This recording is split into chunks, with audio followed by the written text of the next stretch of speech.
Muy buena, buenas,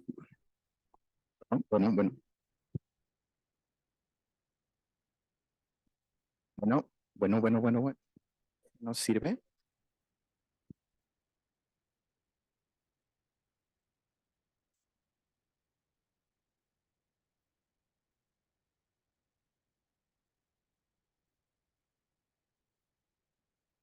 Bueno, gracias. Buenas tardes a todas y a todos nuevamente.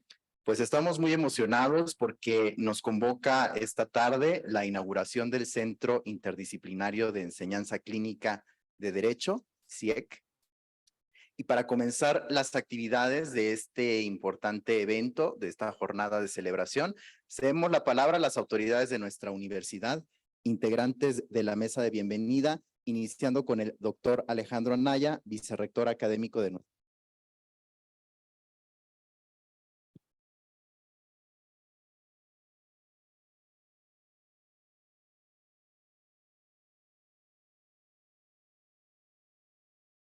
Hola, ya, ¿verdad? Muy bien. Pues muy buenas tardes, qué gusto estar de nueva cuenta en este mismo espacio tan fantástico con los y las queridas colegas del Departamento de Derecho de la Ibero. Muchas gracias por volverme a invitar. Siempre es un gusto estar aquí con ustedes. La última vez fue hace una semana, ¿no? Sí, exacto. Exacto, hace poquito el viernes o también fue jueves, ya ni me acuerdo. Pero bueno, es un gusto estar siempre pues de testigo y de acompañante de los logros y las iniciativas y los adelantos y todo lo que, toda la actividad del Departamento de Derecho de nuestra universidad. Y en primer lugar, pues quisiera, por supuesto, darles la más cordial bienvenida a todas las personas que nos acompañan esta tarde aquí en la Universidad Iberoamericana Ciudad de México. Sobre todo quisiera agradecer la presencia de nuestras invitadas de lujo. Saludo con mucho gusto a la maestra Julissa Mantilla Falcón, comisionada de la Comisión Interamericana de Derechos Humanos. Bienvenida a la universidad y pues a México. Imagino que está haciendo otras cosas en su visita al país, pero pues es un honor recibirla aquí en la universidad, para la cual pues la agenda de derechos humanos y el trabajo de la comisión es importantísimo. A la doctora Mónica González Contró, directora del Instituto de Investigaciones Jurídicas de la UNAM. Bienvenida de nuevo, Mónica, un gusto, un privilegio que nos acompañes. A la maestra Alejandra Anchieta, bienvenida, directora de la organización Proyecto de Derechos Económicos, Sociales y Culturales AC.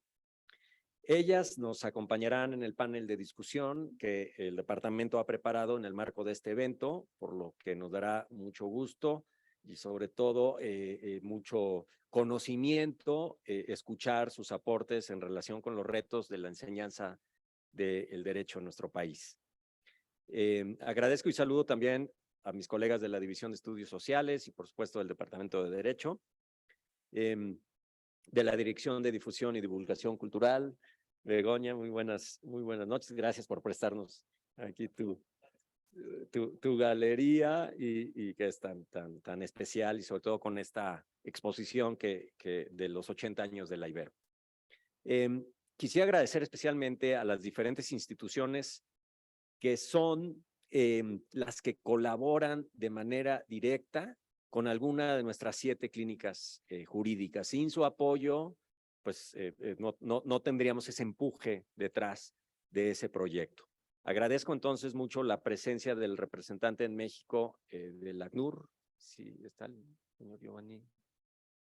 Bueno, esperemos que llegue entonces pronto Giovanni Lepri.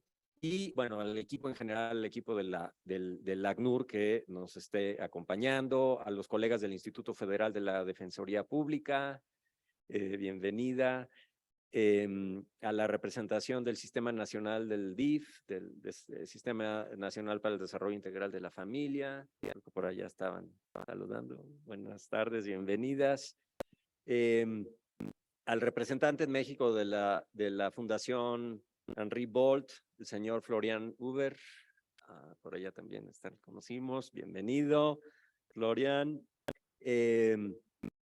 por supuesto, a nuestros colegas de Centrus, de aquí de la Ibero, a quienes acompañan de Habitat International Coalition, a nuestros colegas del Centro Internacional de Investigación de Economía Social y Solidaria, del CIES, que por ahí saludamos a las compañeras. En fin, pues muchas otras personas aliadas del Departamento de Derecho de este proyecto de las clínicas, que nos acompañan de distintas instituciones. Y que pues bienvenidas a todas y a todos a esta ceremonia. Gracias por acompañarnos. Bueno, el día de hoy quisiera compartir unas reflexiones muy breves que hemos tenido la oportunidad de conversar en distintos momentos pues, entre el equipo de la Ibero sobre el papel que las instituciones educativas tenemos que jugar frente a la sociedad y en particular teniendo presentes cuáles son las condiciones a las que se enfrentan nuestras y nuestros egresados al salir de las aulas. El primer aspecto que me parece fundamental exponer tiene que ver con la importancia de concebir a nuestra universidad como un espacio de generación de conocimiento que es capaz de generar esas ideas originales, esos argumentos creativos y con sustento técnico, con sustento científico, con sustento empírico, que puedan responder a las necesidades y problemáticas estructurales que se viven en el país y pues en el mundo, ¿no? En la región latinoamericana y más allá. Para que ello sea posible, es necesario... Ay, perdón, aquí se me movió esto. Perdón, una disculpa. Para que ello sea posible, es necesario desarrollar investigaciones serias, pertinentes, rigurosas e innovadoras que puedan integrarse con la docencia que se ofrece diariamente a nuestro estudiantado en cada programa. Entonces, para nosotros esa vinculación explícita en generación de conocimiento y docencia es fundamental. Así, nuestra intención es avanzar hacia una enseñanza que desarrolle habilidades y brinde herramientas y conocimientos útiles y necesarios para que nuestras y nuestros estudiantes sean actores profesionales que además de contar con esas herramientas técnicas y especializadas, cuenten con un pensamiento crítico e ideas innovadoras que tengan eco en los espacios en los que se desarrollan profesionalmente y que tengan una vocación, sobre todo, y en eso insistimos día a día, para transformar la realidad, para transformar sus entornos. Pensamos que de esta manera la investigación que se desarrolla en nuestra institución y en particular en el Departamento de Derecho constituye esa materia prima del trabajo que después pasa a las aulas. Esta manera de concebir el papel de nuestra universidad es coherente con los postulados del modelo educativo jesuita que se impulsa desde la Ibero, el cual se caracteriza por el desarrollo de reflexiones que partan y aterricen en la realidad. Entendemos que la labor que desarrollamos desde la Ibero en materia de investigación y de docencia tiene como una de sus finalidades la transformación de las condiciones de injusticia que se experimentan en nuestra sociedad y en particular las de los grupos sociales en situaciones pues más adversas de vulnerabilidad. La apuesta por una forma distinta de mirar a la academia impacta, por supuesto, la forma y los contenidos de la enseñanza. De esta manera, queremos que nuestras y nuestros estudiantes desarrollen competencias y habilidades prácticas para que con ellas puedan brindar respuestas a las necesidades reales que se exigen de cada profesión. Queremos que las y los estudiantes que egresan de la Ibero sean fuente de ideas que modifiquen paradigmas, que generen conocimiento novedoso y que sean parte de los debates sociales presentes en cada momento. Por eso resulta tan importante contar con un espacio académico como las clínicas jurídicas, en donde nuestras y nuestros estudiantes se aproximan, se acercan a esas problemáticas reales que, para ser resueltas, requieren del desarrollo de sus propias competencias, pero al mismo tiempo que las soluciones que se vayan generando, que se vayan co-creando en esos espacios, estén basadas en evidencia, así como en los resultados de procesos de investigación que ellas y ellos llevan a cabo. Las clínicas jurídicas, entonces, son espacios de formación que aplican metodologías de enseñanza que son diversas a la tradicional que muchas y muchos de nosotros cursamos en otros tiempos. A través de su paso por las clínicas jurídicas, el estudiantado pues genera esa conciencia sobre los grandes problemas de nuestra sociedad, frente a los cuales el derecho y otras disciplinas afines tienen mucho que decir, y mucho que decir también, no desde sus propios espacios, sino de manera conjunta. A partir de ello, entonces, inicia el estudiantado ese proceso de investigación, formación y co-creación de propuestas para ofrecer soluciones a casos y problemáticas individuales o estructurales, pero siempre de manera profesional, técnica, rigurosa académicamente, y reconociendo que en el centro de esos problemas se encuentran las personas cuyos derechos son afectados. No es menor el trabajo que se hace cuando miramos hacia afuera y nos encontramos con un país que se encuentra en una profunda crisis en diferentes aspectos de la vida pública. Si observamos con detenimiento el trabajo que se realiza desde las clínicas jurídicas, podremos encontrar propuestas para incidir en temáticas de gran envergadura, como las condiciones necesarias para tener juicios justos en México o para atender violaciones de derechos humanos de las personas migrantes, la protección del medio ambiente y del territorio, la defensa pública de personas en condiciones de desventaja, la protección de niñas, niños y adolescentes frente a las múltiples violencias que viven, los problemas de salud pública que hemos venido enfrentando en los últimos años, entre otros. La universidad no puede ignorar la realidad en la que estamos inmersos.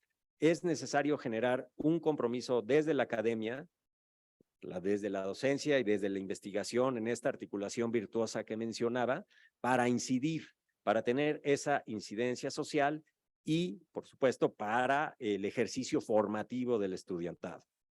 Nos interesa visualizar a nuestros y nuestras egresadas, nuestros estudiantes y después egresadas, como actores sociales, profesionales, éticos, responsables y con esas habilidades necesarias para ser parte de las transformaciones sociales que necesitamos en este país, la región y el mundo.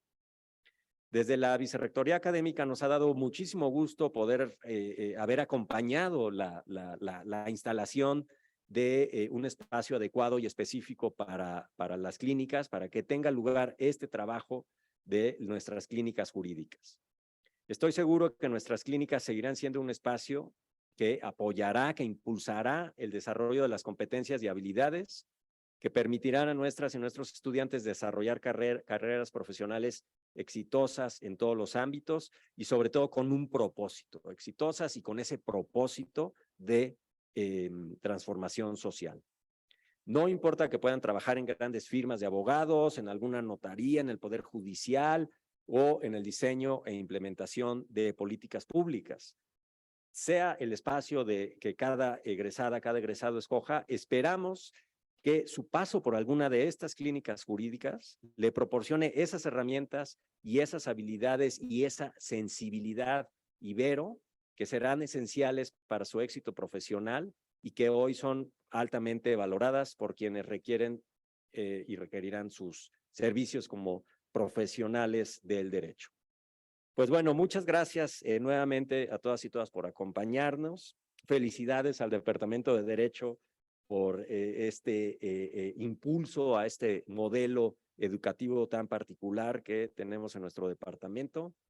Y pues enhorabuena y una gran manera también de seguir festejando los 80 años de la Ibero, pues inaugurando las clínicas. Así que muchas gracias. Agradecemos al doctor Anaya, vicerrector académico, y cedemos la palabra a la doctora Graciela Teruel, directora de la División de Ciencias de Estudios Sociales de nuestra universidad. Gracias. Muy buenas tardes a todos y a todos los que nos acompañan. En primer término, pues quisiera sumarme a la bienvenida que ha dado nuestro vicerrector y obviamente darles la bienvenida a la Ibero, a esta su casa. Para la División de Estudios Sociales es muy grato acompañar al día de hoy al Departamento de Derecho, el cual he abrazado realmente de manera muy particular. En esta inauguración del espacio destinado a las clínicas jurídicas. De manera particular, quisiera agradecer la presencia de la doctora Mónica González Contró, la directora del Instituto de Investigaciones Jurídicas de la UNAM, la maestra Julisa Mantilla Falcón de la Comisión Interamericana de Derechos Humanos y la maestra Alejandra Acheitia, de la directora ejecutiva del PRODESC. Muchas gracias por estar aquí, a ustedes tres. De la misma manera, me da mucho gusto estar en esta mesa en compañía de mis colegas, bueno, de mi jefe, el doctor Alejandro Anaya, de la maestra Begoña Irazábal y del director del Departamento de Derecho, Ricardo Ortega.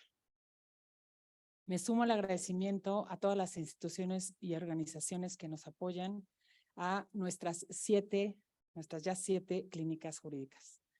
Dicho lo anterior, quisiera ser muy breve. Nuestro vicerrector ya ha planteado algunos aspectos sobre la visión de la Universidad de Incidencia Social de la Ibero y el rol que juegan las clínicas jurídicas en ello. Yo quisiera aproximarme más bien al tema de la importancia que tiene el trabajo interdisciplinario y práctico en la formación universitaria de nuestros estudiantes. La formación en la licenciatura constituye la columna vertebral de las preocupaciones que tenemos en la Universidad Iberoamericana. Parte de estas preocupaciones estuvo presente en la renovación de los planes de estudio sobre los que ya hizo mención nuestro vicerrector. Las clínicas jurídicas se insertan en este nuevo modelo que incorpora nuevas perspectivas y enfoques de investigación e incidencia, las cuales responden a las complejidades técnicas y sociales a las que enfrentan las y los estudiantes al egresar de la universidad. Para la División de Estudios Sociales ha sido muy importante impulsar el desarrollo de programas que tengan una vocación inter y multidisciplinaria, en donde las y los estudiantes desarrollen pensamiento crítico y complejo que les brinden herramientas diversas para aplicar su profesión. Las clínicas jurídicas se han sumado a esta idea de formar desde la interdisciplinariedad. Si bien estos espacios se encuentran en el Departamento de Derecho y tienen una línea jurídica muy clara, también se reciben estudiantes de otras licenciaturas. Si bien es importante tener presente la temática de cada clínica jurídica, quisiera resaltar que estudiantes de psicología, de pedagogía, de ingeniería química, de ingeniería industrial y de alimentos, de ciencias sociales y sustentabilidad ambiental, entre otras, han formado parte del trabajo clínico en los últimos años. Por ejemplo, la Clínica para la Justicia Ambiental, Berta Cáceres, todos los semestres cuenta con estudiantes de la licenciatura de sustentabilidad ambiental, quienes deben pasar por la clínica jurídica como materia obligatoria en su programa de estudios. El trabajo inter y multidisciplinario fortalece a las y los estudiantes y al mismo tiempo que robustece el trabajo que se produce desde la universidad a través de los proyectos desarrollados en esos espacios clínicos.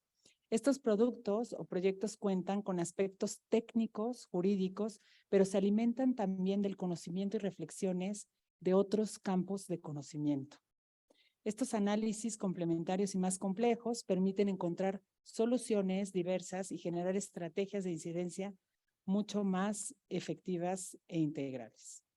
Así es como hoy en día se trabaja en la vida real.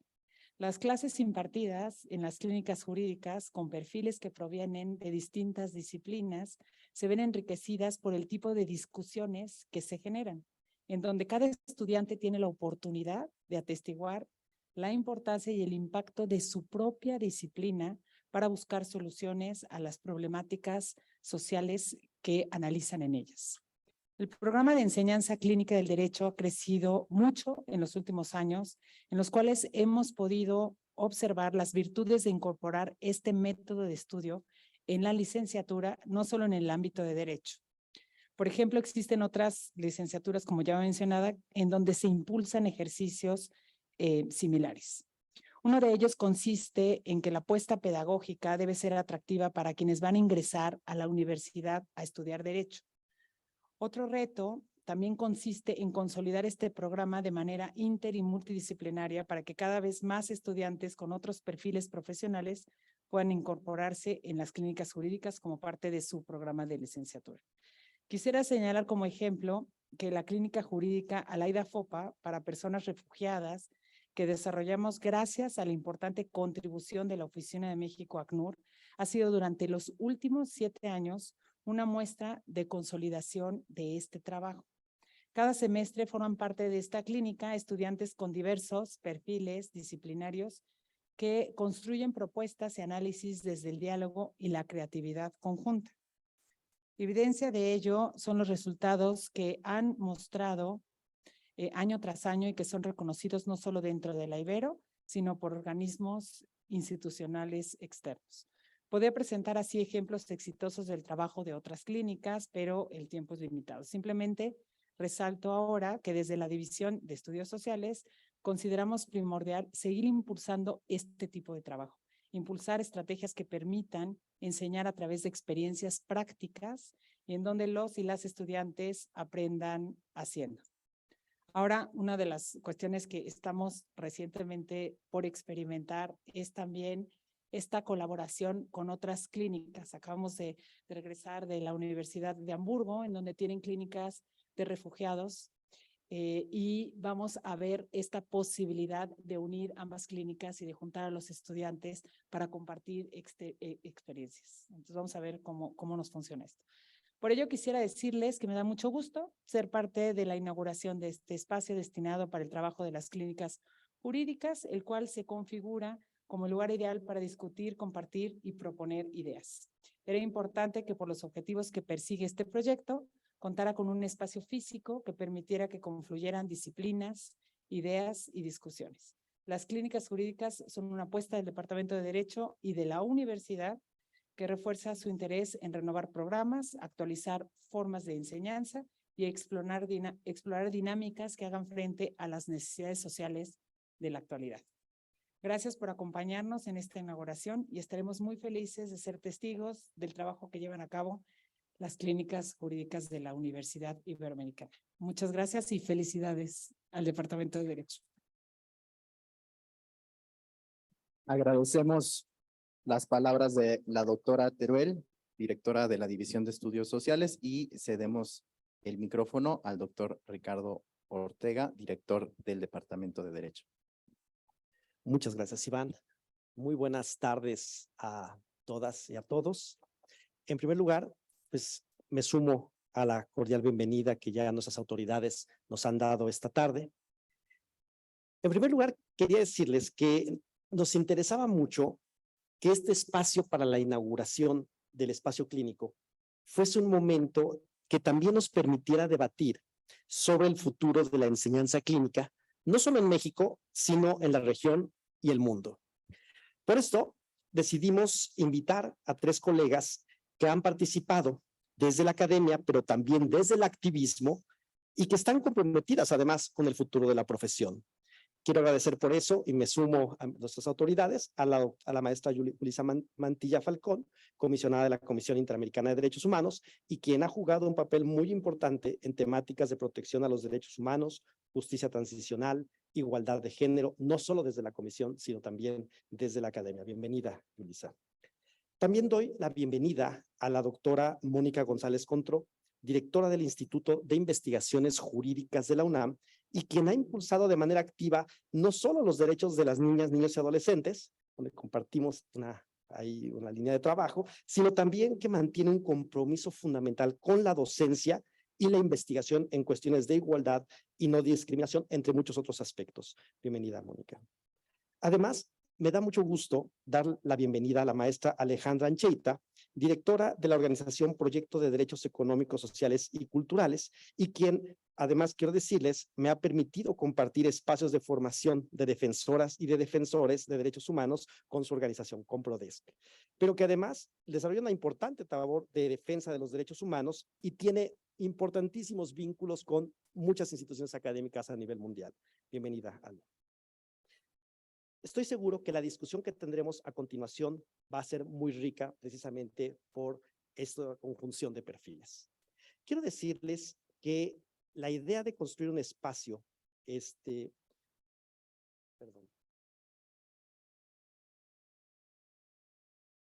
un centro dedicado a la enseñanza clínica es algo que conversamos varias y varios colegas en el departamento. Esta idea, quiero decirles, contó con el respaldo de nuestro rector, el doctor Luis Arriaga, y en particular quisiera reconocer el entusiasta compromiso en su momento de nuestro vicerrector, el doctor Alejandro Anaya, quien además destinó un área de la vicerrectoría para poder expandir el espacio dedicado a nuestras clínicas jurídicas. De verdad, muchas gracias por la confianza, Alejandro. De igual manera, agradezco el apoyo en su momento de la doctora Alma Polo y ahora de nuestra querida doctora Graciela Teruel en la dirección divisional. Sin embargo, en este momento quiero tomar un espacio para agradecer, desgraciadamente no pudo estar el día de hoy, a quien durante el último año fue la columna vertebral que articuló no solo el trabajo de las clínicas jurídicas, sino que estuvo dedicada de tiempo completo con el área física, con el área de difusión de la universidad, a quienes también agradecemos mucho su apoyo en resolver los detalles que requería el nuevo espacio. Me refiero a la doctora Fernanda Cobo Armijo, que ha sido importantísima impulsora de este proyecto.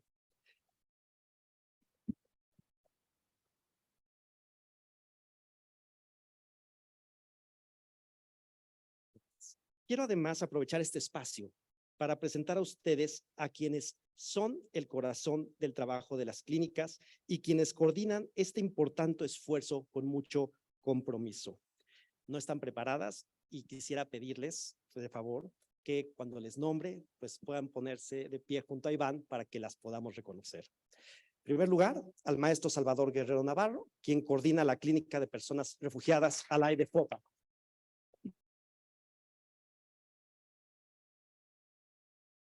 Y desde luego, al equipo de la clínica, Luis Javier Carrancá, Axel y Denny, por favor, si pueden pasar también.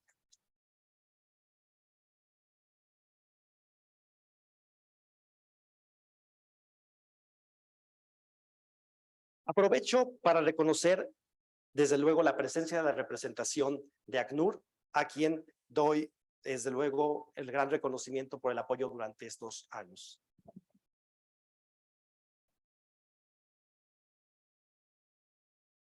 También aprovecho para agradecer la presencia de nuestro investigador visitante, el doctor David Baluarte, que nos acompaña de la Universidad Washington.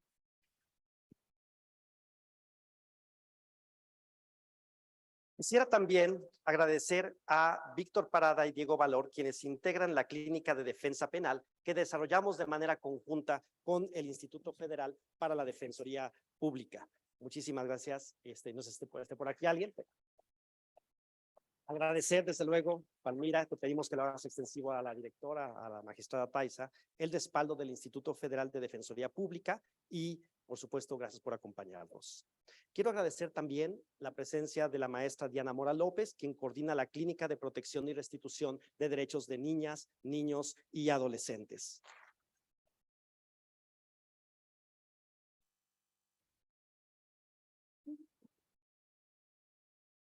Aprovecho para agradecer el apoyo y el respaldo de la Dirección para el Desarrollo Integral de la Familia DIF a nivel nacional. Muchas gracias a los compañeros que nos acompañan desde la dirección, al procurador que está presente. Oliver, bienvenido, muchas gracias.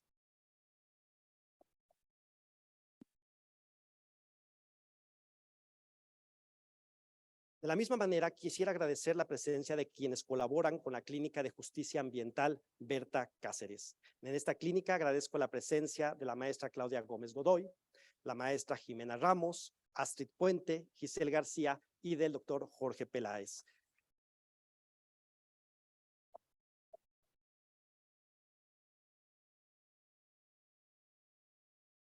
Aprovecho para agradecer el apoyo a esta clínica que nos ha dado la Fundación Henry Ball y de nuestras y nuestros colegas del Centro y la Licenciatura de Sustentabilidad Ambiental. Me da mucho gusto también recibir a nuestras dos colegas quienes integran la Clínica de Derecho y Salud Pública. Gracias a Frania Colmenero y Macarita Nader por dar vida a esta clínica que en su momento coordinó la doctora Fernanda Cobo. Agradezco también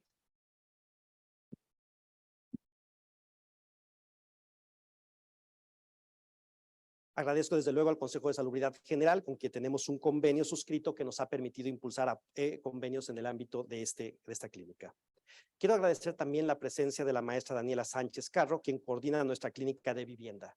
De la misma manera, agradecer el apoyo de la Coalición Latinoamericana para la Vivienda, JICAL, en este proceso.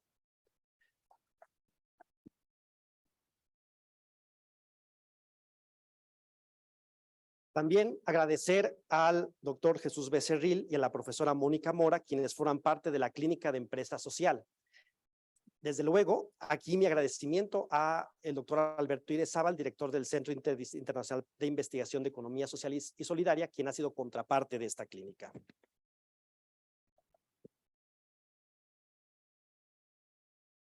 Muchísimas gracias, queridas y queridos colegas.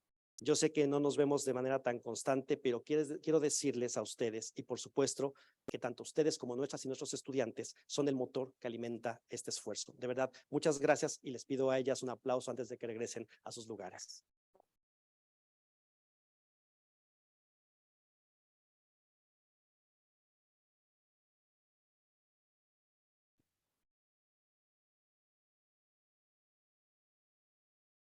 Agradezco finalmente a quienes han estado al pendiente de la organización de este evento: Victoria Castillo, Adriana Rebolledo, Iván Escoto y Deni. Mil gracias por hacer esto posible.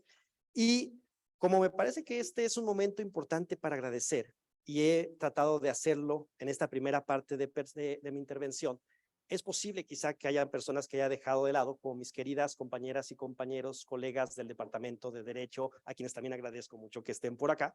Y si he olvidado a alguien, pues le pido que no lo tomen a mal. Dicho lo anterior, solo quisiera aprovechar estos breves minutos para expresarles la emoción y orgullo que nos genera esta inauguración. Suele decirse que hay momentos en la vida que definen un antes y un después. Me parece que uno de esos momentos ocurrió cuando nuestro querido doctor José Luis Caballero tomó, junto con otras y otros compañeros, la decisión de construir, junto con la oficina en México del ACNUR, la clínica de personas refugiadas a la IDFOPA. Me parece que ese fue un momento clave, que constituyó un momento fundacional de la apuesta institucional que ha hecho la Universidad Iberoamericana por apostar a un modelo de enseñanza clínico. Pero quizá la pregunta más importante es: ¿por qué vale la pena pensar en el modelo de incorporación de las clínicas jurídicas en México? La respuesta, creo yo, es bastante sencilla y compleja a la vez. Durante muchos años, la enseñanza del derecho en México y América Latina experimentó, hay que decirlo, un letargo sumamente grave. En las escuelas de derecho de nuestra región, el derecho era enseñado a partir de jerarquías verticales, en donde se favorecía la idea de que las y los mejores abogados eran aquellos que memorizaban mejor las leyes y, también hay que decirlo, que aplicaban las normas jurídicas de manera estricta sin cuestionarlas. Muchas y muchos aprendimos derecho de esta manera. Como anécdota personal, yo estuve a punto de abandonar la carrera de derecho debido a esta manera de entender la profesión. Es particularmente interesante advertir que esta forma de enseñar el derecho parecía también acoplarse muy bien a las dinámicas autoritarias de la región. Quizá por ello sobrevivió muchos años y tristemente permanece todavía en muchas escuelas de derecho de nuestra región. Apostar por un modelo de enseñanza clínico, paradójicamente, no es algo novedoso. Curiosamente, es una de las maneras más comunes de enseñar derecho en las universidades de los Estados Unidos y cada vez más en Europa y América Latina. De hecho, es famosísimo el artículo del profesor Jerome Frank, Why Not a Clinical Lawyer School?, publicado en el año 1933. Sin embargo, es particularmente interesante que el principal desarrollo de las clínicas jurídicas en América Latina haya estado de la mano de los procesos transicionales en América Latina ya durante la segunda mitad del siglo XX. En nuestro continente, al igual que en los Estados Unidos, las clínicas jurídicas han funcionado como un espacio de transformación de las escuelas de derecho. De hecho, el profesor Duncan Kennedy, en alguna parte de su obra, ha definido a las clínicas jurídicas, cito textualmente, como los espacios más interesantes de las escuelas de derecho. Me parece entonces que la apuesta de la Universidad Iberoamericana por haber incorporado hace 2 años las clínicas jurídicas de manera obligatoria en la currícula de la licenciatura fue otro momento clave para el impulso de esta nueva forma de enseñanza del derecho. En México, muchas escuelas de derecho han intentado fundar clínicas jurídicas. Sin embargo, muchas de ellas han tenido que enfrentarse al desinterés y también decirlo, a su ubicación en la periferia, que se ha traducido muchas veces en su desaparición. Por ello, la decisión de acompañamiento institucional que la Universidad Iberoamericana ha brindado al Departamento de Derecho para apostar en la enseñanza clínica como una visión conceptual resulta de gran valor. Esperamos en poco tiempo lograr aquello que prácticamente todas las universidades en los Estados Unidos han logrado alcanzar: incorporar en su claustro académico a profesoras y profesores clínicos de tiempo completo, pero eso deberá ser un paso adelante. El día de hoy celebramos el establecimiento del espacio clínico que hemos denominado Centro Interdisciplinario para la Enseñanza del Derecho como un paso decisivo que nuestra universidad hace para ponernos a la vanguardia de la educación jurídica en México. Me atrevo a decir que si bien no sé si somos la única universidad o una de las muy pocas que tiene clínicas jurídicas, es decir, no somos una de las únicas que tiene clínicas jurídicas, pero sí somos la única o una de las muy pocas en donde la enseñanza clínica es parte de la centralidad del modelo educativo, además en un momento clave de la carrera. No me detendré a enfatizar las bondades de la enseñanza clínica, simplemente quisiera decir que las habilidades y competencias que se obtienen en una clínica jurídica, ya lo dijo nuestro vicerrector, permiten a las y los estudiantes incorporarse de lleno en la vida profesional. No importa que trabajen en una firma de prestigio, en un despacho de litigio, una notaría, el Poder Judicial, la Suprema Corte o una organización de sociedad civil. En ese sentido, quiero decirles que el paso que el día de hoy damos nos compromete como departamento para dotar de contenido, calidad, pertinencia y responsabilidad a un espacio que por los comentarios de nuestras y nuestros estudiantes es generalmente muy bien valorado. Muchas gracias nuevamente a todas y todos por acompañarnos y esperamos seguir contando con ustedes a lo largo de este camino de transformación que seguiremos impulsando en beneficio de la sociedad y nuestro país. Muchas gracias y felicidades a todas y todos por este momento. Apreciamos las palabras del doctor Ricardo, director del Departamento de Derecho, y cedemos la palabra a la maestra Begoña Irazábal, directora de... Gracias. Bueno, yo seré muy breve en realidad, porque porque apenas si me puedo meter al tema de las clínicas y el derecho, lo que he apoyado yo es con lo que sé hacer, que es arte y cultura, que creo que puede ser que que pueda ser un medio y una herramienta y un lenguaje y un vehículo para hablar de todas estas, de las clínicas, ¿no? De alguna manera, y bueno, ya verán en el espacio lo que logramos hacer, que ya hablaré de ello más adelante. Nada más quería contarles rápidamente que esta exposición se iba a quitar el viernes 25 de agosto. Esta es una exposición que conmemora los 80 años de la Ibero. Son 8 núcleos temáticos que pueden verse de manera, no tienen que ser, no es una línea del tiempo, vaya, se puede recorrer como uno quiera. Y que cuando Ricardo me dice, oye, ¿crees que podamos hacer el evento de las clínicas en la galería? No, pues ya se va a la exposición, yo creo que ya no va a poder ser. Y de pronto es esta posibilidad de decir, pues, ¿por qué no? ¿Por qué no una semana más? Que más gente pueda conocer la galería, pueda ver la exposición, podamos conmemorar ese trabajo que hemos hecho, porque además me parece que el Departamento de Derecho y las clínicas ha sido la mejor o de las mejores vinculaciones que la Dirección de Difusión Cultural ha tenido, así que me siento muy honrada y muy contenta de estar aquí. Y bueno, en realidad que después, en cuanto se acabe el evento, quieran recorrer un poco la exposición, si es posible.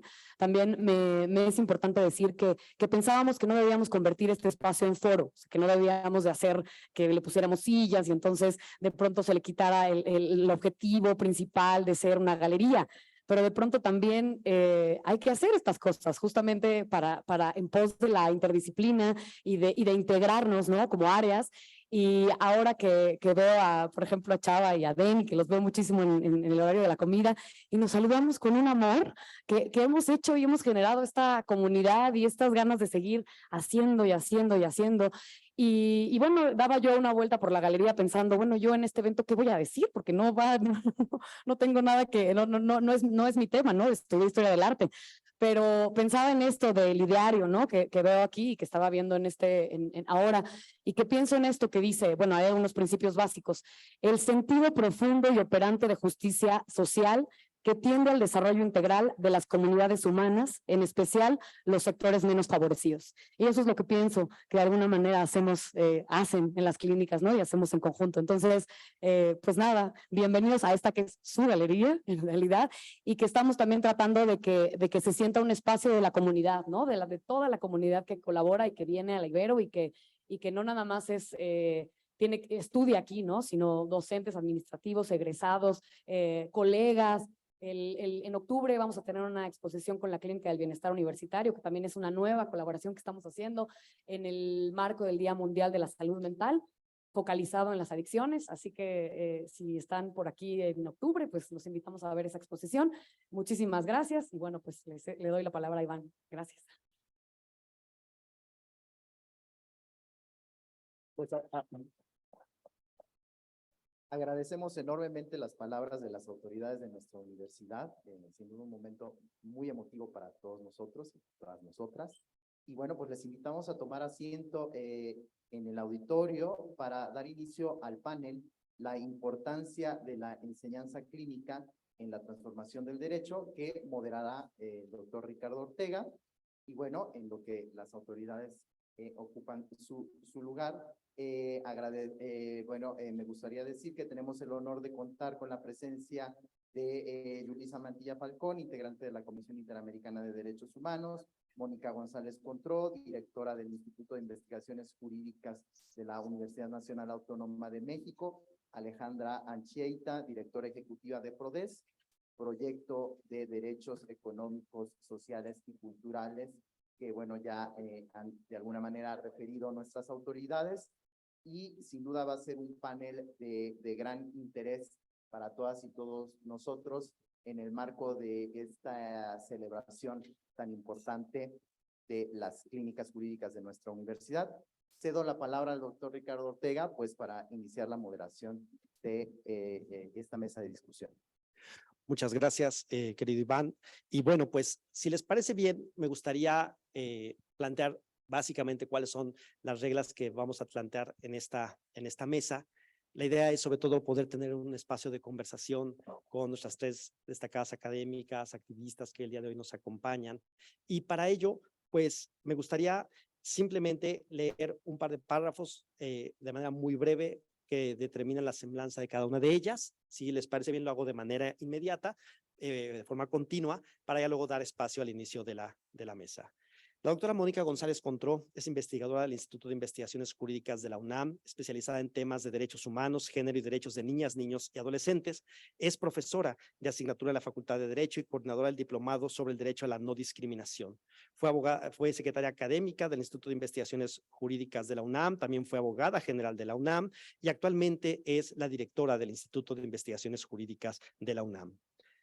La maestra Alejandra Anchieta Pagasa es fundadora y directora ejecutiva del Proyecto de Derechos Económicos, Sociales y Culturales PRODESC. Desde 2005 dirige procesos encaminados a la protección de derechos económicos, sociales y culturales, alcanzando resultados sin antecedentes como la aplicación de mecanismos de rendición de cuentas e importantes empresas transnacionales. Ha recibido diferentes premios derivados de su propia labor y ella es licenciada en Derecho por la Universidad Autónoma Metropolitana, maestra en Derecho Internacional y Justicia Global por la Escuela de Derecho de la Universidad de Fordham en Estados Unidos, cuenta con un doctorado honoris causa por la Universidad de París-Nanterre, Francia, y ha sido reconocida múltiples veces por su trayectoria en materia de derechos humanos. Bienvenida. También nos acompaña la maestra Yulisa Mantilla. Ella es comisionada de la Comisión Interamericana de Derechos Humanos, que fue electa en el 49 periodo ordinario de sesiones de la Asamblea General de la OEA. También es abogada experta en derechos humanos, graduada de la Pontificia Universidad Católica de Perú. Cuenta con un diploma de género por la propia universidad y un LLM en Derecho Internacional de los Derechos Humanos por the London School of Economics and Political Science de las universidades de Londres. Ha trabajado como en la Defensoría del Pueblo de Perú y es especialista y asesora internacional en materia de justicia transicional para la ONU Mujeres. Bienvenida, Yulisa. Les pido un aplauso para dar la bienvenida a nuestro panel.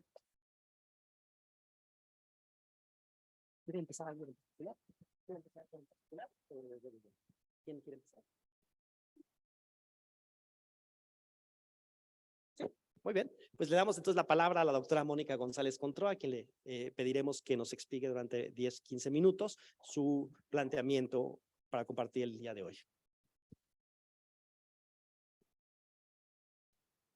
Muchísimas gracias. Déjenme ver, es que cambié en último minuto mi presentación. No, no es esa, pero no importa. Digo, traigo otra USB, pero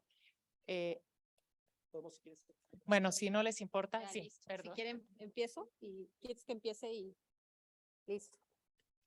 Todo lo que hace Mónica para no empezar. No, mentira. Bueno, no, ya te conozco. No, muy buenas tardes a todos y todas. Quiero iniciar con un profundo agradecimiento. Voy a llamarles así a los amigos y amigas del Ibero, porque he venido en varias oportunidades. Qué gusto verte, José Luis, Ricardo, Vicky, bueno. Y además porque me he encontrado con muchos amigos y amigas que no veía hace tanto, así que siempre digo que es un espacio muy importante y me gusta mucho venir aquí. Cuando a mí me invitan, y primero también tengo que felicitar esto, me parece un logro enorme, no solamente tener clínicas, sino también tener un espacio específico como el que hoy se inaugura. Me parece que es darle una visibilidad y una institucionalidad a un trabajo fundamental. Por eso me pareció muy interesante lo que decía el vicerrector sobre que es una forma de que los y las estudiantes ya empiecen, entre comillas, a ejercer y enfrentarse a la vida real. Así que saludo mucho esto. Y en esta presentación, que va a ser muy breve, y voy a pedirle, Ricardo, cuando falten 5 minutos que me avises, por favor. Yo quería hablar también como comisionada de la Comisión Interamericana, no soy relatora de temas de mujer y de memoria, verdad, justicia, como docente de la Universidad Católica, pero también como alguien que ha participado antes de ser comisionada en peritajes ante la Corte Interamericana. Aquí está Melissa. Y lo que quería yo empezar a plantear, porque el tema era, más allá de las clínicas, las nuevas formas de enseñanza del derecho. En primer lugar, quiero empezar un poco desde mi experiencia como comisionada, porque creo que las clínicas son una posibilidad que no debe limitarse solamente a lo interno. Entonces, la propia Comisión Interamericana tiene una declaración de principios sobre libertad académica, donde plantea que la libertad académica es un derecho humano. Y esa declaración tiene una importancia fundamental, por ejemplo, ahora con lo que estamos viendo en Nicaragua, donde se cierran las universidades. Y creo que esa declaración también es un fundamento por qué una universidad como la Ibero, y ojalá más universidades lo hagan, empiece a implementar el tema de clínicas. Y creo que esa declaración, que además tiene todo un análisis de los principios del derecho, permite blindar en aquellas posibilidades que luego las clínicas tengan o de cierre o de corte de recursos y demás. Entonces sí creo que es una herramienta fundamental. La segunda herramienta vinculada a la academia tiene que ver con nuestra red de cooperación académica. La Comisión Interamericana cada año inicia un proceso de postulación donde se eligen a diferentes centros que trabajan temas vinculados a nuestro trabajo en general en monitoreo y en peticiones y casos.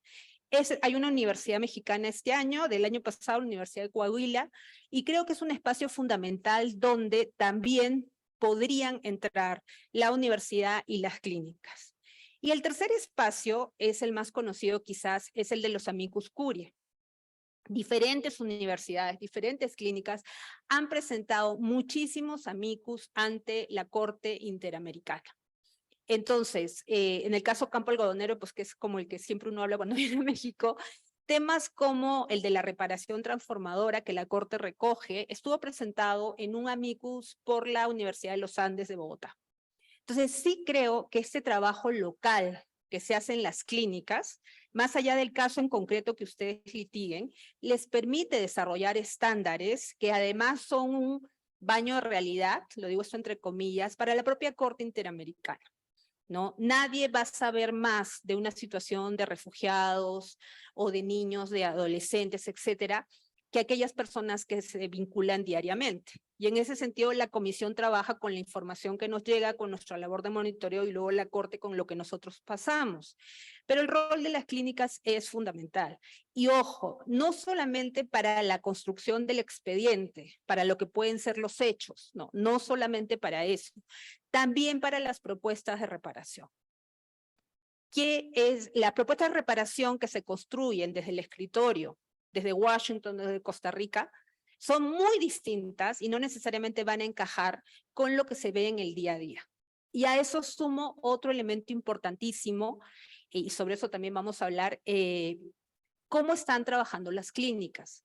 Acá hay 7 clínicas, y me parece muy importante, clínicas temáticas.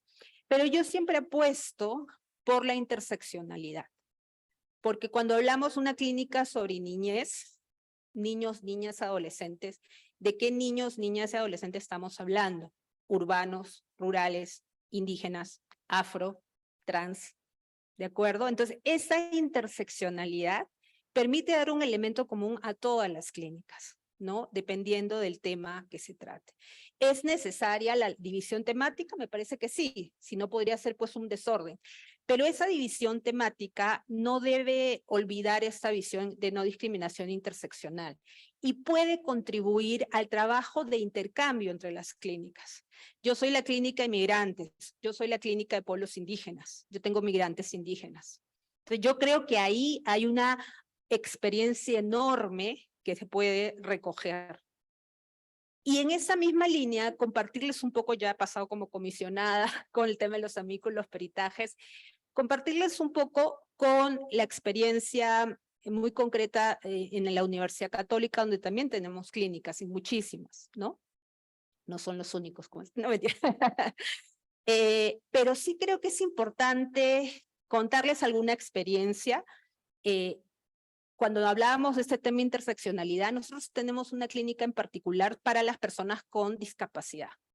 Y esa clínica que dirige la profesora Renata Bregaglio, que es una de las pioneras en el tema, ha podido ganar casos muy importantes a nivel interno con el tema de cómo, por ejemplo, los criterios de medición de discriminación están pensados en términos aparentemente neutrales, es decir, en términos de personas que no tienen discapacidad. Entonces, muchísimos casos con seguros, fondos de pensiones y demás ha llevado la clínica. E incluso el tema de la incapacidad moral, que es una de las causales de la vacancia presidencial, ustedes saben la situación, la clínica presenta un amicus ante el Tribunal Constitucional para saber qué cosa es esto de la incapacidad moral. Entonces, ese esfuerzo de esa clínica también lo ha tenido ante el sistema interamericano con casos ante la Corte Interamericana también de discapacidad. Quizás ya luego tengamos un espacio de conversar, pero sí me parece muy importante tener eso que yo llamo, tengo un artículo ahí por si lo quieren leer, que se llama Diálogos Posibles, estos diálogos entre el sistema interamericano, el sistema internacional y los sistemas locales. Entonces, la clínica de discapacidad, que se me quedó también ahora que planteaban la posibilidad de intercambio con la clínica de Hamburgo y demás, creo que sería valiosísimo este intercambio con esta clínica que está muy consolidada. Renata Bregaglio viene trabajando este tema hace muchísimo tiempo y es una de las expertas en la materia. Y para seguir en esta misma línea, quería comentarles de otra clínica, que es la clínica sobre violencia de género. Y entonces ahí nos damos cuenta que esta división temática puede ser por grupos en situaciones de vulnerabilidad, migrantes, personas con discapacidad, niñez, o puede ser por temas. La clínica de violencia de género en la universidad es una clínica, no tiene tantos años, que ha permitido llevar casos ante el Tribunal Constitucional, casos de violencia, actividades de difusión y también amicus ante el sistema interamericano. ¿Y por qué quiero referirme a esta clínica en particular? Y ahí viene el siguiente tema que yo quiero plantear, que me parece muy importante y que siempre lo planteo en estos ámbitos académicos, porque cuando hablamos de la enseñanza, del derecho y nuevas formas de enseñanza, a veces creo yo que repetimos los mismos errores. Es decir, creamos clínicas, creamos mecanismos, pero para el caso en particular que quiero hablar, que es el tema de género, no cambiamos la forma de enseñar derecho. Y ese es el reto enorme. Entonces, la clínica de violencia de género se enmarca en un proceso más grande que les quiero contar. En un proceso que se inicia en el Perú, cuando las estudiantes mujeres de la colectiva que se llama Se rompió el silencio, se plantan, literalmente se plantan ante las autoridades de la universidad, las autoridades de derecho, y cuentan sobre los casos de acoso que sufrían. Y ese es un tema fundamental que tiene que estar presente en todas las clínicas y en la universidad en el ámbito académico. Porque plantarse y decir, está pasando esto con determinado profesor, en primer lugar la reacción es así, como que nadie sabía. Como dicen en Colombia, por ahí, me muero de la pena, pero eso lo sabe todo el mundo. Número uno. Número dos, y ahí viene el otro elemento que yo quiero plantear en estos espacios, porque si no, ¿cómo? Es la noción del buen docente. ¿Qué exigimos para que las personas sean docentes? Que tenga formación académica, que sea maestría, doctorado, postdoctorado, publicaciones, Scopus y todo el mundo mundial, ¿cierto? Pero cuando una persona acosa, una persona acosadora, no puede ser docente. Entonces, la noción de quién es buen docente tiene que cambiar. A mi juicio, luego como docente, como feminista, como comisionada, no tiene presentación que cuando una persona sea acosadora, se le mantenga en el cargo porque, no, pues que tiene el doctorado, fue juez, eso no tiene presentación, eso es impresentable. Entonces, si hablamos de nuevas formas de enseñar el derecho, hay que empezar por allí. Por eso contaba lo que pasó en la Universidad Católica con el tema de la responsabilidad compartida.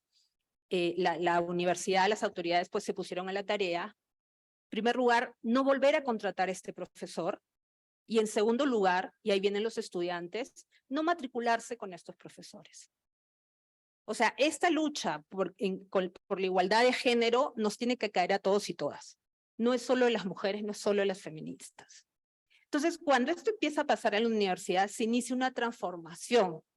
Se crean los protocolos de denuncia de hostigamiento. O sea, hay una comisión especial y ahora hay un tribunal particular con una secretaría de instrucción para la denuncia de los casos de hostigamiento sexual.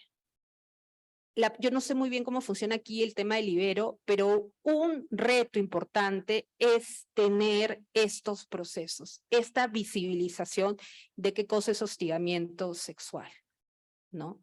Y aquí viene, como hablábamos en el almuerzo, el tema de las complicidades. Me voy a permitir hacer referencia a este caso tan conocido de Rubiales, Ahora todos nos horrorizamos, nos parece terrible, qué barbaridad, porque salió en redes sociales. ¿Cómo se llama tu Rubiales? Como decíamos nosotros. ¿Cuántos conocemos en estos espacios? Entonces, para ir terminando, cuando hablamos de estas nuevas formas de enseñanza donde las clínicas se enmarcan, entonces está el vínculo con lo internacional, aplicar los estándares internacionales, el control de convencionalidad, lo que la Corte y la Comisión, y ahí también les recomiendo sobre todo clínicas, revísense no solo las sentencias de la Corte, sino también los acuerdos de solución amistosa, la declaración de principios, este tema de ida y venida entre lo internacional y lo interno. En segundo lugar, abordar nuevos temas con esta división temática, que es división integrada. Nos separamos, pero nos relacionamos. Y lo tercero, si vamos a hablar de derecho, y lo digo como abogada, no podemos seguir hablando de derecho si no le aplicamos un enfoque de lucha contra la discriminación y la violencia de género.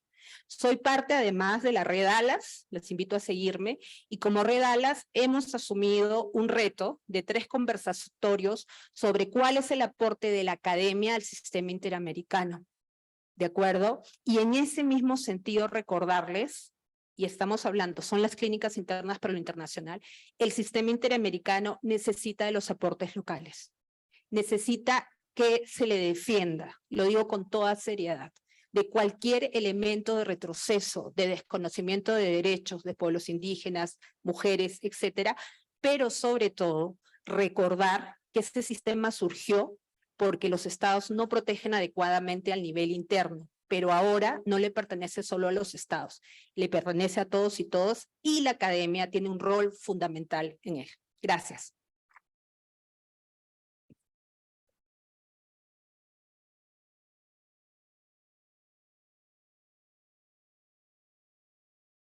Muchas gracias, Yulisa. La verdad es que nos llegan profundamente tus reflexiones y creo que sobre todo nos deben llevar permanentemente a hacer una valoración interna y sobre todo algo que es muy difícil, mantener en todos los espacios la coherencia respecto a lo que se lucha afuera y las formas como se vive adentro de las universidades. Muchísimas gracias. Sin duda, mis colegas seguramente tendrán algunos puntos de vista para compartir al respecto, pero en este momento le doy la palabra a la doctora Mónica González Contro. Muchísimas gracias. Pues muy buenas tardes a todas y todos. Pues es para mí de verdad un gran gusto el estar el día de hoy en este espacio tan significativo, me refiero a este espacio, y en esta ocasión también tan significativa como es la inauguración del espacio de las clínicas, que reitero, ¿no? Me suma lo que dice Julisa, perdón. Julisa, que pues es muy importante el hecho de que se cuente con un espacio físico, porque esto tiene que ver con la institucionalización de este proyecto, ¿no? Y de la apuesta que se hace. Y yo, bueno, tengo un síndrome de profesora, entonces siempre tengo que tener mi PowerPoint. Entonces, para guiarme un poquito y para tener este apoyo audiovisual. Y a mí me parece muy importante reflexionar cuando estábamos en la presentación, en la inauguración. Yo le puse la importancia de la enseñanza clínica en la formación del derecho, pero también se hablaba de la transformación del derecho, ¿no? Y esto a mí me ayuda como a pensar que hay una relación, digamos, como de causa-efecto y circularidad, porque las clínicas han surgido por la transformación del derecho, pero a su vez la práctica en las clínicas transforma también el derecho y la práctica jurídica. Entonces, por eso, yo me voy a ir primero como a tratar de explicar, ¿no? ¿Por qué se hacen muy importantes las clínicas? ¿Por qué en este momento histórico es importante la enseñanza a través de la práctica? ¿Y qué nuevas habilidades se requieren para los juristas, las juristas que pues egresan de la licenciatura en Derecho? Y en primer lugar, voy a hablar de los hitos contemporáneos en la enseñanza del derecho, es decir, todo esto que viene pasando desde hace algunos años en nuestro país y que ha empujado la enseñanza del derecho, pero que al mismo tiempo me parece que se ha enfrentado con un muro y con una resistencia, como bien decía Ricardo, ¿no? de este letargo en cómo se enseñaba, ¿no? Cómo se impartían las clases en las facultades de Derecho y se siguen impartiendo también, ¿no? Porque cuando ocurre un cambio de esta envergadura, siempre pues tenemos estas visiones, ¿no? De unos que se niegan a dejar morir el antiguo modelo y quienes están empujando. Entonces vivimos en un momento en el que esto se conjuga y por eso vemos pues profesorado muy arraigado a la antigua forma de docencia y quienes empujan hacia una visión distinta del derecho. Pero todo esto tiene que ver, sin duda alguna, con los derechos humanos, ¿no? En el ámbito internacional, pero que se reflejan en el país y que abren un pequeño boquete en lo que era la idea de la soberanía, del derecho, de la ley, ¿no? Esta idea también jerárquica a la que se refería Ricardo, y que pues al final de cuentas terminan ese pequeño, digamos, orificio siendo un boquete que nos obliga a mirar el derecho de una forma distinta. Y me voy a ir. Primero, la creación de la Comisión Nacional de los Derechos Humanos. Esto empieza a romper con la lógica jurídica. La Comisión de los Derechos Humanos tuvo distintas etapas, ¿no? Pero prácticamente cuando se consigue su autonomía, rompemos con este esquema que nos habían enseñado de la división de poderes, poder ejecutivo, legislativo y judicial.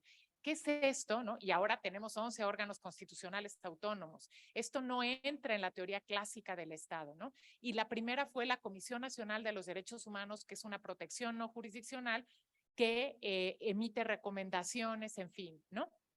Después viene la reforma de la Suprema Corte de Justicia de la Nación en 1994, en donde por primera vez en este país tenemos algo parecido a un tribunal constitucional, ¿no? Ricardo decía de que estuvo a punto de dejar la carrera. Yo dejé la práctica de litigio porque yo iba a la Suprema Corte y lo que me encontraba eran sentencias de 14 y 16 y lo que hacía era copiar acuerdos. Eso era la labor de una persona pasante hace algunos años, ¿no? Era una labor muy árida y aburridísima.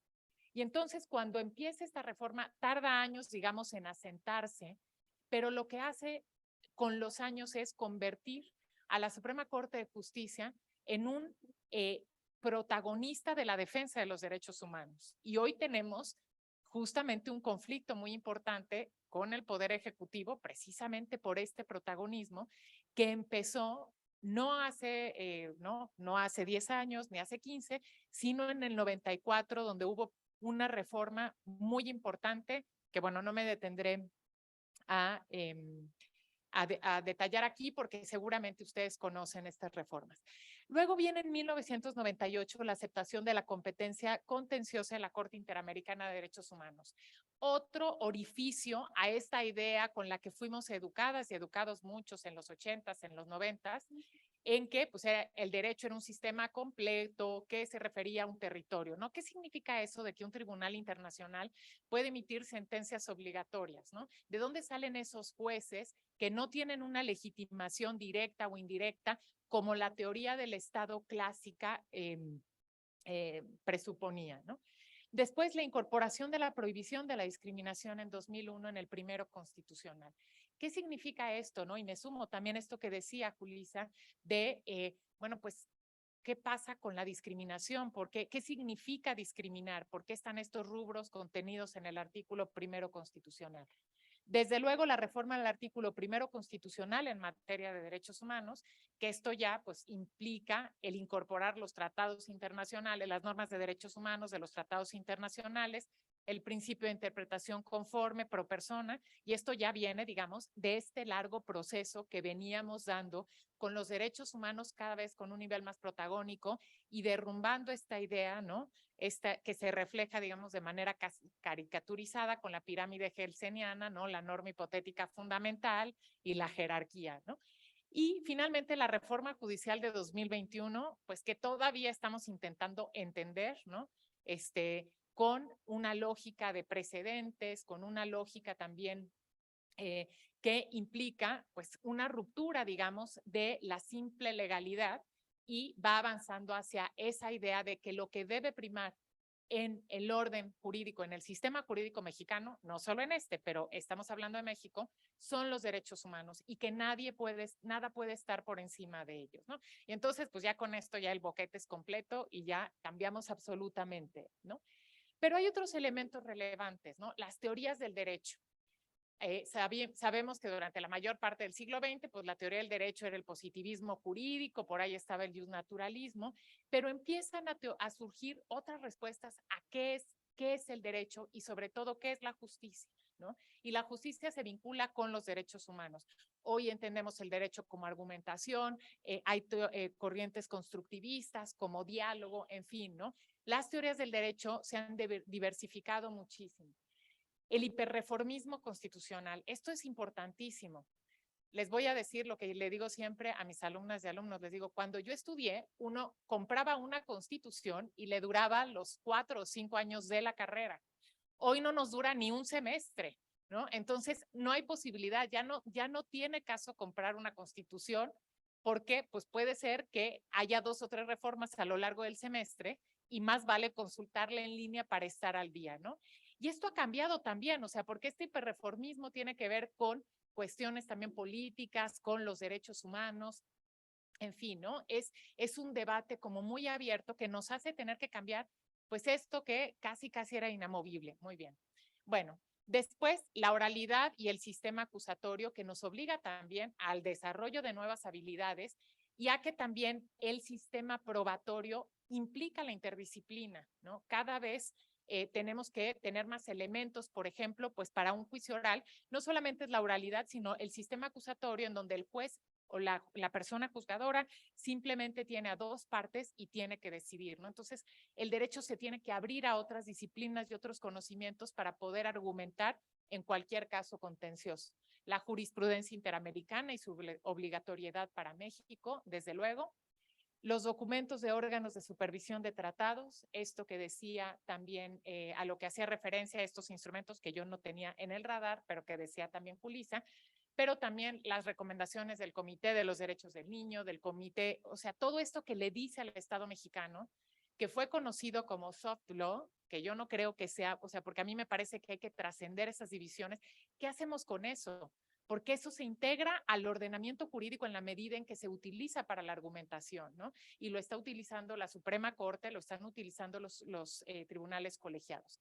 Y finalmente, y con esto traía una presentación mucho más larga, pero habrá oportunidad de después en el diálogo, la globalización. Es decir, o sea, esto cada vez es más insuficiente. No nos basta con estudiar el derecho mexicano, aprendernos el Código Civil. Tenemos que aprender derecho internacional público, derecho internacional privado, derecho también de otros países. También tenemos que pues ver cuáles son los derechos que acompañan a las personas en situación de movilidad. Y entonces el mundo es un mundo cambiante. Y las clínicas jurídicas que justamente toman esta idea, la enseñanza clínica de las clínicas médicas, que es absurdo que un médico o una médica no tenga solamente teoría y aprende en las aulas si no ha experimentado, es lo mismo que sucede en el ámbito jurídico. De tal manera que creo que es muy importante el hecho de abrirnos y de tomar en cuenta la importancia del ejercicio del derecho, pero no solamente el derecho desde una perspectiva de aplicación de la norma jurídica, sino con esta visión que bien se decía, ¿no? De interdisciplina, de interseccionalidad, y que se pueda fomentar además el espíritu crítico del alumnado y que aprendan sobre todo a pensar, a reflexionar y a proponer soluciones jurídicas para un mundo más complejo, para una realidad jurídica más compleja, pero que persiga lo que es el fin del derecho, que es la justicia, como bien dice, pero la justicia pasa por el respeto de los derechos humanos de cada una de las personas, de las comunidades y de los pueblos. Muchísimas gracias.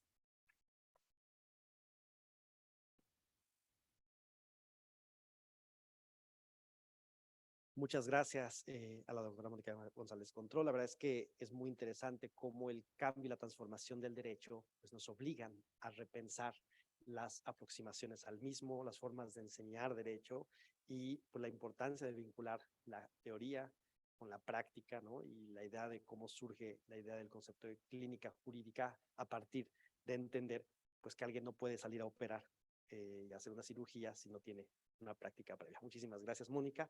Y pues le doy la palabra ahora a la maestra Alejandra Ancheita. Adelante, Ale.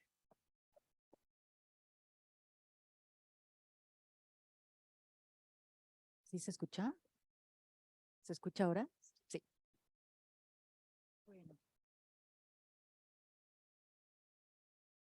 Pues muchísimas gracias por la invitación a este evento que me parece muy, muy bonito, ¿no? La idea de cerrar parte de la celebración de 80 años de una universidad que a diferencia de otras universidades privadas, ha sido una universidad que se ha involucrado desde hace muchos años en los cambios sociales de este país, ¿no? Y entonces, yo soy egresada de la UAM y desde la UAM en diferentes momentos, con las manifestaciones de cuando éramos estudiantes, pues siempre coincidíamos con alumnas y alumnos de la Ibero, ¿no? Que salían también con nosotras a las calles a protestar y exigir lo que en ese momento pues era la necesidad de un cambio importante. Entonces creo que las clínicas muestran parte de este compromiso social de la Ibero y yo la verdad es que estoy muy contenta de poder estar con ustedes acá. También me da muchísimo gusto estar en este panel de reflexión con Julisa y con Mónica, que a las dos pues las sigo en todo su desempeño profesional y eso a mí siempre me emociona estar sentada con mujeres tan brillantes, ¿no? Y con aportes tan concretos en la defensa de los derechos humanos. Y también quisiera agradecer al doctor Ricardo Ortega por la invitación y bueno, decirles que para nosotras en PRODES que es un colega que queremos y admiramos mucho porque tiene un compromiso muy concreto con socializar la enseñanza y el derecho para los sectores, pues eso, más discriminados estructuralmente, ¿no? Y creo que esa es una labor que pocos y pocas abogadas se comprometen a hacerlo. Y Ricardo tiene esa vocación que yo admiro muchísimo. Aprovecho para felicitar a la universidad en general por la inauguración de este centro interdisciplinario para la enseñanza clínica. Y yo sé que será un espacio, un espacio de uso no solo para la universidad y para las estudiantes, les estudiantes y los estudiantes, sino también para los grupos que más necesitan este acceso a la justicia.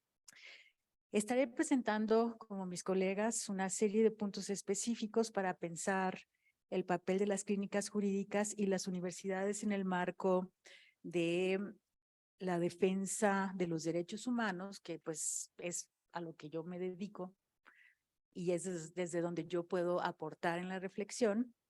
Y voy a tomar algunas referencias desde la experiencia práctica de la defensa de los derechos que hacemos en PRODES, que es la organización que yo dirijo.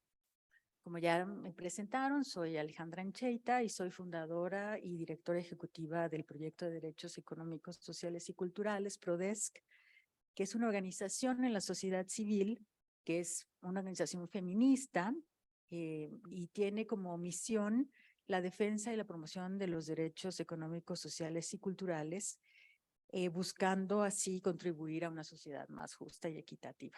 Nos enfocamos principalmente en la defensa del derecho a la tierra y al territorio de pueblos indígenas, pero también de comunidades agrarias, que son afectadas por no solo la acción o inacción del gobierno mexicano, sino también por la presencia de capital transnacional y también de personas en la defensa de personas trabajadoras y de personas defensoras de derechos humanos.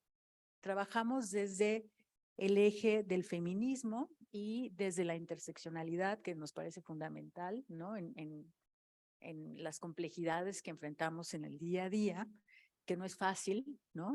Tratamos de hacerlo lo mejor posible, pero siempre es complejo y hay que asumirlo así también. Y bueno, como les comentaba al principio, siendo yo misma abogada, he visto en reiteradas ocasiones los problemas y retos estructurales a los que se enfrentan las personas en su lucha por acceder a la justicia. La mayor parte de los recursos y juicios que iniciamos contra actores poderosos no tendrían los resultados que esperamos y aun cuando conseguimos una sentencia favorable, la implementación es otro nuevo reto, yo creo que en México y en varios países de América Latina. Por un lado están los actores públicos y privados que parecen contar con cantidades prácticamente ilimitadas de dos recursos importantísimos, que es el tiempo y el dinero. Por el otro están las personas que sufren las violaciones a sus derechos humanos, las organizaciones y en este caso también las clínicas jurídicas, que contamos con poco tiempo y generalmente dinero muy limitado, ¿no? Con este panorama, ¿cómo logramos reducir el balance de poder y lograr cambios reales en la vida de las personas, grupos y comunidades? Y lo planteo en ese sentido desde la reflexión que hacemos en PRODES de ¿para qué sirve el derecho? Para muchas cosas, ¿no? En nuestra práctica, pues sirve para hacer más, o para reducir lo más posible la brecha de desigualdad. Y desde ahí es desde donde yo quiero plantearles estas reflexiones. Para atender esta pregunta, PRODESC ha impulsado un método de defensa integral para atender los casos que llevamos. Este método parte del supuesto de que los países del sur global tienen niveles de institucionalidad relativamente bajos y por la posibilidad de que estos grupos accedan a la justicia es aún menor que en los países del norte global. Sin entrar en mucho detalle, porque el tiempo es limitado, me gustaría mencionar los componentes de la defensa integral que llevamos desde PRODES, que es sin duda el litigio en el ámbito nacional e internacional en materia de derechos humanos, el análisis de información clave para la defensa de los derechos humanos, incidencia con actores públicos y privados, con injerencia en derechos humanos, La investigación corporativa, que nos parece también que es una herramienta fundamental, más que nunca en la defensa de los derechos humanos.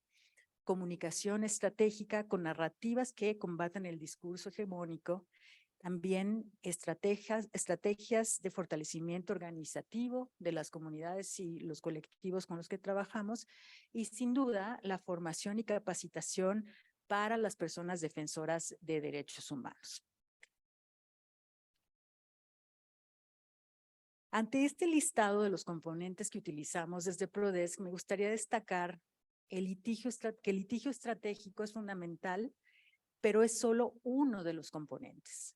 Esto nos parece importante cuando hablamos de las clínicas jurídicas que por su propia naturaleza se enfocan en la resolución de casos judiciales, pero que pueden no tomar en cuenta otras herramientas importantes como la comunicación, la incidencia o incluso el propio bienestar de las personas que han sido afectadas o el grupo que estamos representando.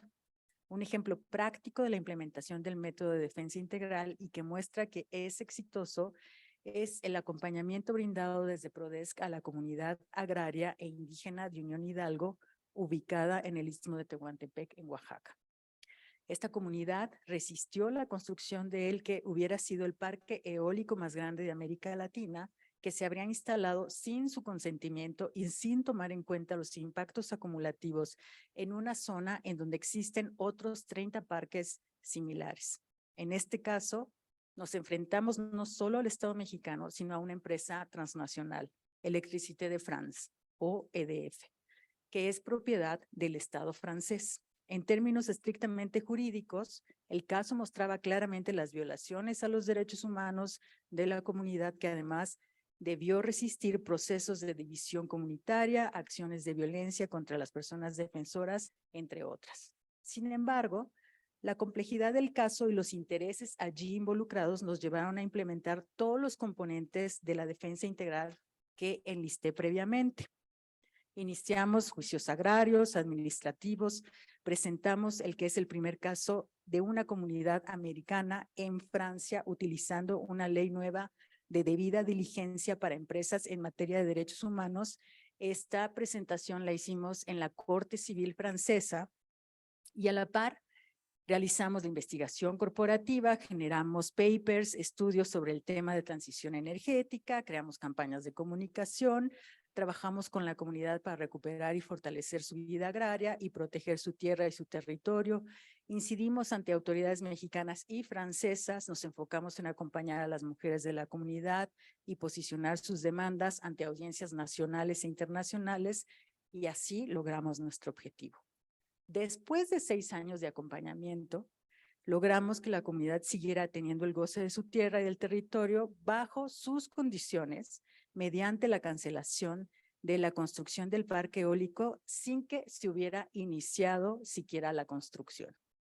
Para nosotras es un orgullo decir que otras comunidades y organizaciones en diferentes países nos han buscado para saber más del caso y replicar algunas de nuestras lecciones aprendidas. Con este ejemplo, me interesa reforzar la idea de que el acceso a la justicia es un proceso generalmente largo, en donde el litigio es una parte fundamental, pero no puede ser la única. Es por ello que espacios que apuesten a la interdisciplinariedad, como el propio Centro Interdisciplinario para la Enseñanza Clínica del Derecho, resultan importantísimos en un país en donde una gran parte de la población vive sin acceso a la justicia. Como organización de la sociedad civil, Prodesc ha trabajado estrechamente con universidades, con clínicas de derecho y con otros espacios académicos con muy buenos resultados. Las clínicas jurídicas, es que ya no veo de lejos, entonces, ok, gracias. Las clínicas jurídicas son espacios claves para que las universidades puedan no solo teorizar, sino cambiar la vida de las personas y poner todo el conocimiento y los recursos para la reducción de las grandes desigualdades que persisten en nuestro país. Por otro lado, las clínicas son importantísimas para el estudiantado que puede aprender haciendo el derecho y no solo mediante la teoría. Les invito a todas, a todes y a todos los estudiantes a aprovechar al máximo este nuevo centro y las coordinaciones que tienen las clínicas para aprender sin duda de la experiencia de otros y de otras. Me gustaría cerrar mi intervención invitándoles a la reflexión crítica, que es uno de los objetivos principales del Centro Interdisciplinario para la enseñanza clínica del derecho, con algunos puntos para que podamos seguir discutiendo. Importante recordar que las personas que defendemos deben ser el centro de nuestra estrategia, que debemos tener conversaciones honestas con ellas para explicar y reconocer los pasos a seguir, los posibles resultados y los tiempos que serán necesarios para sus casos. No son nuestros casos, son de ellos. Son sus historias, son sus vidas. Hay veces que la teoría nos indica que podemos recurrir a una sentencia o nosotras queremos lograr una victoria en un caso ejemplar. Y en el camino nos olvidamos de todo lo que ello implica para las personas que estamos acompañando. A veces es mejor dar un paso atrás, escuchar y estar seguras de que las personas a quienes defendemos están completamente seguras de la estrategia que queremos acompañar. Es un reto potenciar el trabajo desde las clínicas jurídicas para alcanzar a más comunidades. Esto es sin duda. Para hacer esto, no es suficiente quedarse en la universidad y esperar a que lleguen las personas. Les invito a salir, estar atentas, a ser profesionales y rigurosas, pero también les invito a abrir no solo los oídos y también sus ojos y sus corazones para mirar y escuchar desde el derecho cómo se puede ayudar a acceder a la justicia. Y otra cosa, finalmente, que quisiera compartir con ustedes es, hace poco tiempo leí el libro de Amartya Sen, La idea de la justicia, ¿no? Entonces es una explicación maravillosa del sistema en India y otros sistemas. Pero al final, Amartya decía, la idea de la justicia y la aplicación del derecho desde una lógica creativa y crítica, hay que pensarla en términos de cómo hacer, no de este mundo más justo, porque eso, frente a los poderes que nos enfrentamos, parece una empresa grandísima. Y decía Amartya Sen, lo que podemos hacer es pensar la idea de la justicia, logrando hacer de este mundo algo menos injusto. Y creo que yo con eso esa noche dije, ay, bueno, podemos dormir, ¿no? Y también nos da esta sensación de que sí, el derecho pensado de esta forma interdisciplinaria, crítica y también más cercana a las personas, sí es una herramienta que nos ayudará a hacer de esta vida y de este mundo y de esta profesión una profesión muy digna y eso, un mundo menos injusto. Muchísimas gracias, muchas felicidades.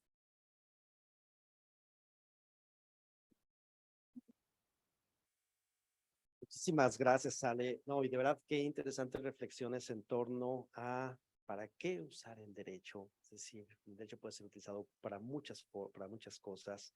Quizá una de las preguntas que planteas es el cómo, y los cómo son muy importantes, ¿no? Y romper esta idea de superioridad de las abogadas, los abogados frente a las personas, parece que es muy importante y creo que nuestras clínicas deben tenerlo en el centro, ¿no? Las personas no son instrumentos, no hay que instrumentalizar a las personas son la base y son, como dijiste, dueñas de sus casos y creo que son lecciones muy importantes también sobre pensar de forma creativa el derecho, salirse de la caja, como se dice comúnmente. Muchas gracias por tu intervención. Voy a dar brevemente, si les parece bien, espacio para unas 2 o 3 preguntas. Antes de eso, porque la acabo de ver, quiero también agradecer la presencia de la maestra Silvia Schmelkes. Silvia también ha sido una pieza fundamental en las clínicas y es parte de nuestro consejo consultivo de las clínicas. Bienvenida, Silvia, muchísimas gracias.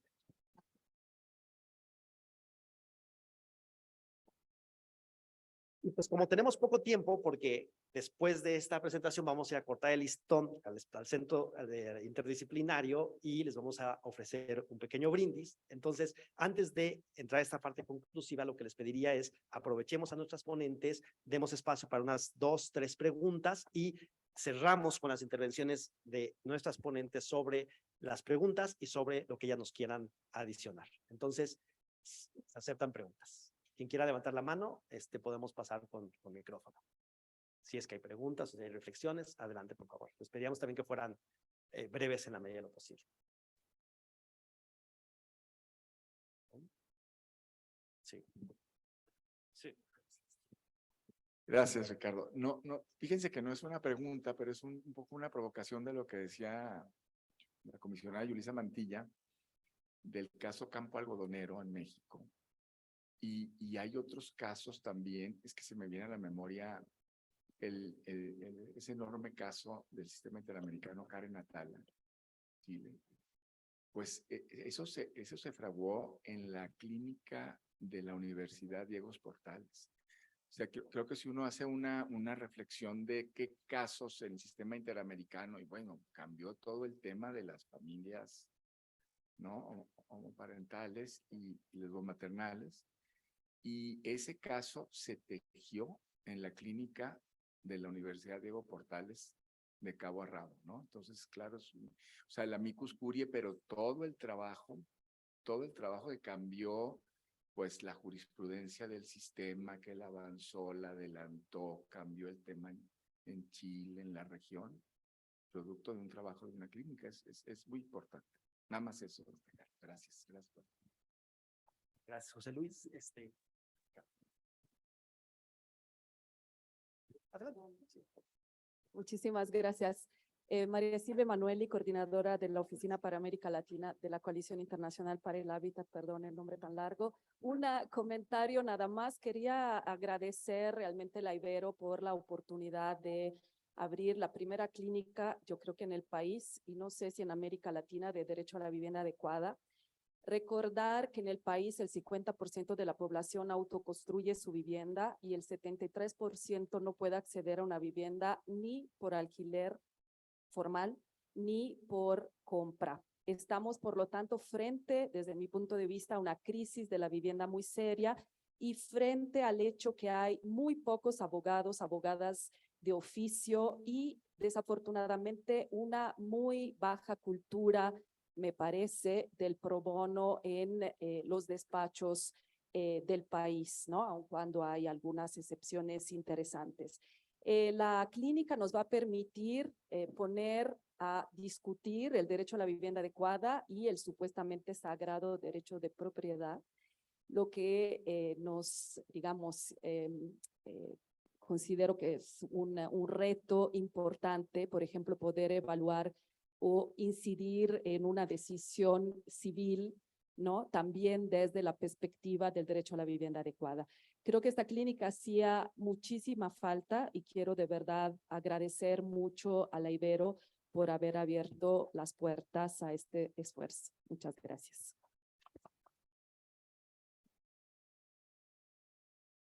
Muchas gracias, Silvia. Me da mucho gusto verte, no te había reconocido, perdóname. Entonces, mil gracias por acompañarnos. Bienvenida y qué importante la contribución de JICAL para el desarrollo de la clínica de vivienda. De verdad, muchísimas gracias. ¿Alguna pregunta adicional antes de que regrese el micrófono a nuestras panelistas? Aprovéchenlas y si tienen alguna reflexión o pregunta, adelante. ¿No? Yo sí llegué al brindis. Muy bien. Muy bien, entonces le voy a dar, si les parece bien, la palabra a nuestras panelistas para que hagan una reflexión final en torno a los elementos que tenemos sobre la mesa. Muchísimas gracias y empezamos en el mismo orden, ¿les parece bien? Yulisa. Gracias. No, brevemente, yo solamente quiero agradecer por la oportunidad de participar. Me parece que además ha sido un panel muy interesante de diferentes dimensiones. Me quedo con esto del mundo menos injusto. Te agradezco también porque a veces uno dice, ya no más, pero este es el momento. Y sobre lo que decía José Luis, efectivamente, ¿no? El caso Atala y también el caso Fornerón son casos que nos hablan de una nueva forma de ver el derecho y de construir los estándares. Menciono también el caso Vicky Hernández contra Honduras, en las cuales la Corte decide que la Convención Belén do Pará se aplica a una mujer trans. Y también la opinión consultiva 24, donde la Corte habla del derecho a la identidad de género, pero también con esto, y con eso cierro, me refiero a lo que decía antes. Esos avances que se están dando tienen resistencias, y tienen resistencias por parte de los estados y por parte de la academia. Hay todo un movimiento de académico que está incluso afirmando, y me remito finalmente, más claro pueden verlo en el video de la audiencia, el caso de Beatriz contra El Salvador, que establece que la Corte se equivocó cuando dio Artavia Murillo, se equivocó con la opinión consultiva. Entonces, ya el argumento no es solamente, no basta, no tiene sentido, a mi juicio, llamarles antiderechos, porque la construcción académica se está dando en esa línea. Entonces, hay que resistir también desde la academia. Bueno, pues muchísimas gracias, muchas felicidades. Y yo solamente quería concluir colocando una idea muy importante que tiene que ver con la transformación del derecho. El hecho del ejercicio y sobre todo de la formación, ¿no? del alumnado, de las futuras y futuros juristas, implica un doble reto, porque por un lado es efectivamente utilizar el derecho para conseguir pues los fines de la justicia, para hacer ¿no? litigio estratégico, etcétera. Pero por otro lado, también creo que desde la clínica se tiene que tener una mirada crítica hacia el derecho, porque finalmente las estructuras jurídicas sostienen este sistema que ha generado muchísima injusticia, ¿no?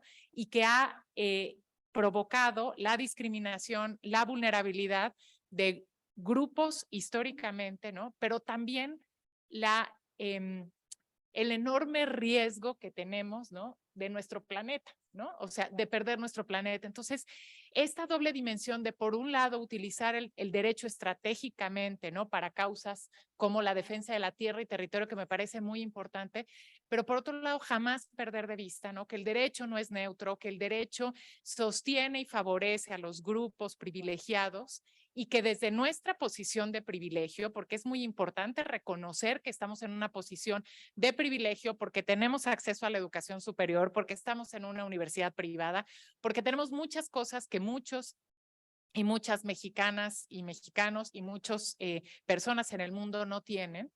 Tenemos también que cuestionar esas mismas estructuras que sostienen nuestros privilegios.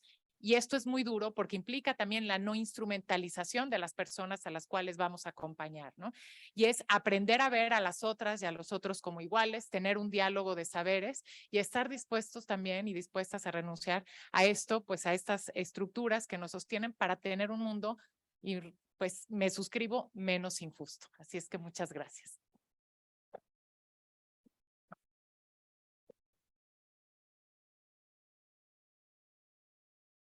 Bueno, yo quisiera cerrar también haciendo un recordatorio de los abogados y las abogadas y les abogades, porque sí hay, que han participado probablemente no en esta figura formalizada de clínica jurídica que yo celebro y creo que es un acierto grandísimo, pero que hemos participado, por ejemplo, en formas parecidas, ¿no? A lo que sería una clínica jurídica. Y hablo de las organizaciones de derechos humanos en este país, ¿no? En donde muchos abogados y abogadas que ahora están, que ya son más grandes, ¿no? Pero que se sentaban con los abogados y las abogadas más jóvenes que llegábamos a esas organizaciones a querer litigar en materia de derechos humanos y que nos acompañaban, ¿no? Y nos asesoraban y nos llevaban muy cercanamente, pues sí, de manera muy cercana a hacer el litigio desde una lógica creativa, desde una lógica, pues eso, cuestionando el derecho y las estructuras, y no eran formalmente clínicas, pero funcionaban en esta lógica de pensar el derecho y de una manera diferente y para criticar las estructuras de subordinación. Entonces, creo que es bien interesante reconocer, ¿no? Históricamente a estos colegas, a estas colegas. Yo estuve en el PRO, estuve en Cereal, en el Centro de Reflexión y Acción Laboral, y luego en el PRO, y creo que es una tendencia muy de la lógica jesuita. Yo no soy católica ni tengo ninguna religión, pero me tocó estar con los jesuitas mucho tiempo.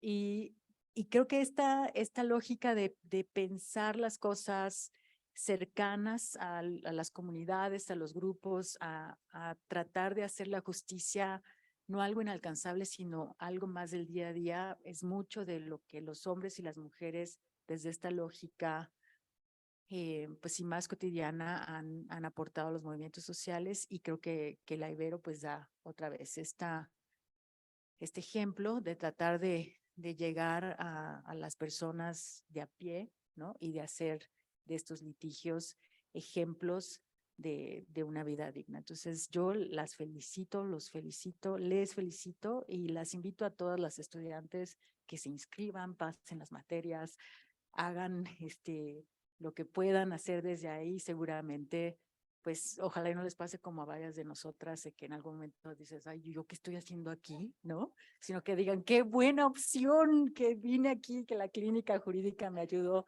a afirmar mi vocación. Entonces yo cerraría pues eso, con esta nota, ojalá de esperanza, ¿no? Para todas, y muchas felicidades. Enhorabuena. Gracias. Pues muchísimas gracias. Yo me quedaría con dos cuestiones que se han puesto sobre la mesa. Desde luego, me parece que las perspectivas han sido muy interesantes, pero sobre todo creo yo nos dan pauta desde una lógica inspiradora.